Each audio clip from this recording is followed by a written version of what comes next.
Good morning, everybody. Hope you had a great weekend. Today we're going to talk about free choice. In fact, for the next couple of days, I want to really try to emphasize this and try to explore it a little bit. It's a very complicated topic. I'm not claiming to understand it at all, but I think there are a lot of ideas that I can share that hopefully will be very, illuminating for you and for myself also. When I talk about it, it brings out more ideas and more perspectives on how to really understand free choice. Because free choice is so important in our Jewish practice because we know that we choose to do mitzvahs, we choose to love God, to serve God, we choose to be moral, to have values, to have principles, we choose many different things. We choose colleges, we choose professions, spouses, houses, we're choosing things constantly. Or are we really? In other words, is there something more to what we're doing than what we think, or perhaps something less than what we think is really what we're doing? So let's go into a little bit more. I don't want to complicate it more than necessary, and for sure I don't want to mix you up. I want to try to make it a little more clear. So last Friday was Yud Shvat, and Yud Shvat is the anniversary, 58th anniversary in fact, 68th anniversary in fact, of when the previous Rebbe passed away. And for that day, the Rebbe had given out a special Hasidic discourse, which was special for the occasion, not knowing, of course, that that was the day that he was going to be passing away. And that discourse, it turns out, has within it jewels and diamonds and so much that has been studied over the last 68 years to try to better understand the, almost like the will of the previous Rebbe is contained in there in terms of his mandate to his Hasidim, to Jews all over the world. And part of it has a tremendous emphasis on something called iskafia. Iskafia is a process of trying to bend our will a little bit, or a lot, depending on the situation. But the Rebbe, and of course our Rebbe as a follow-up, goes into in great depth, what exactly does that mean? What does it mean to bend your will? What does it mean to do something different perhaps than what you feel like doing at the time? And how do you do that? And why is it so important?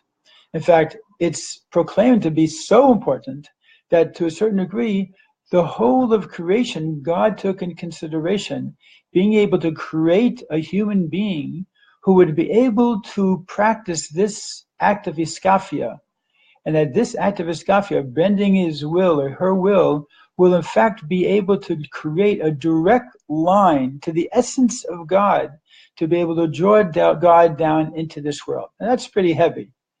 So we see that there's something going on here that's way beyond what it appears to be on the surface. Because bending a will, listen, if I want this and instead I'll do that, and I'll do it because I think I need to do it, so I'll do it. What's the big deal?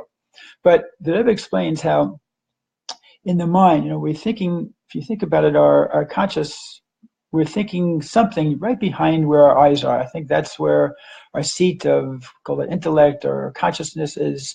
And in that little place, wherever it is in the brain, there's a process going on, which is deciding, what am I going to do for my next step?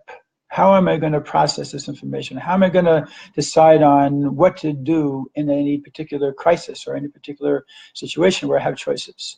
So we see how choices are something that hopefully we're making on a regular basis. And human beings are very unique in that sense, because kangaroos can't make choices, a virus can't make a choice, a star in the heavens can't make a choice. We are the only ones in this whole creation that can actually make a choice. So when we make choices, we want to make sure that they're real choices. They're not, so to say, fake choices. They're not choices that we're just deceiving ourselves, or that we're really making believe that we have choice when we really don't. And the fact is, there are many different levels of choice. And I think that those things that we would reserve to call free choice are in a very, very kind of a special category that we need to really be able to focus on. Because if we really want to practice free choice on a regular basis, this is something that requires a little bit of training. The Rebbe explains concerning a pasuk in the end of the Tzovim, it says, B'chata b'chaim, that you should choose between life and death, between good and evil. And the Rebbe asked the question, why tell us to choose between life and death? Everybody knows you should choose life. Why choose between good and evil? Everybody knows you should choose good. So, and then the pasuk concludes later on. It says, "Ubachata b'chaim," you should choose life. So the Rebbe explains this, and you can spend a lifetime trying to fine-tune this. And the Rebbe says that "Ubachata b'chaim" doesn't mean to choose life as opposed to death.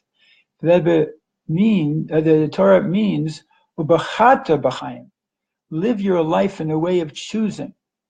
In other words, we should always be choosing what we want and exercising free choice in doing what we do. Now, that might not seem very complicated, but you think about it, and this is what we're going to talk about more tomorrow. If you think about it, we have decisions that we make, right? We make decisions all the time.